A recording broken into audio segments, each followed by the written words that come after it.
পূর্বের যে জালিম শাসক ছিল তার চেয়ে ভয়ানক আর এক শাসক আমাদের ঘাড়ের মধ্যে চাপাই দিবে। চিৎকার মেরে বলুন নাউযুবিল্লাহ। আল্লাহ রাব্বুল আলামিন বলেন, ইন্নাল্লাহা লা ইউগাইয়িরু মা বিকওমিন হাত্তা ইউগাইয়িরু মা বিআনফুসিহিম। আল্লাহু আকবার। আল্লাহ রাব্বুল আলামিন বলেন, ও বান্দারে, ইন্নাল্লাহা লা ইউগাইয়িরু মা বিকওমিন, আমি কোন কওমকে সাহায্য করব না, কোন কওমকে আমি সাহায্য করব না যতক্ষণ পর্যন্ত ওই কওমের লোকেরা নিজেরাই পরিবর্তন না হয়। তার কথা পরিবর্তন হওয়ার সময় এসেছে মুসলমান, সুযোগ কিন্তু বারবার আসে না।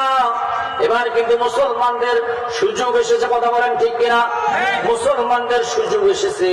মুসলমান যদি এই সুযোগে সদ্ব্যবহার না করতে পারি, হাদিস শরীফ এসেছে, বিশ্বনবী জনাবে রাসূলুল্লাহ সাল্লাল্লাহু আলাইহি ওয়াসাল্লাম বলেছেন, এমনই একজন আবার মুসলমানদের মাঝে এমনই একজন শাসক তাদের কাঁধে বসিয়ে দিবে, যে শাসক পূর্বের যে জালিম শাসক ছিল তার চেয়ে ভয়ানক আর এক শাসক আমাদের ঘাড়ের মধ্যে চাপাই দিবে। চিৎকার মেরে বলুন নাউযুবিল্লাহ।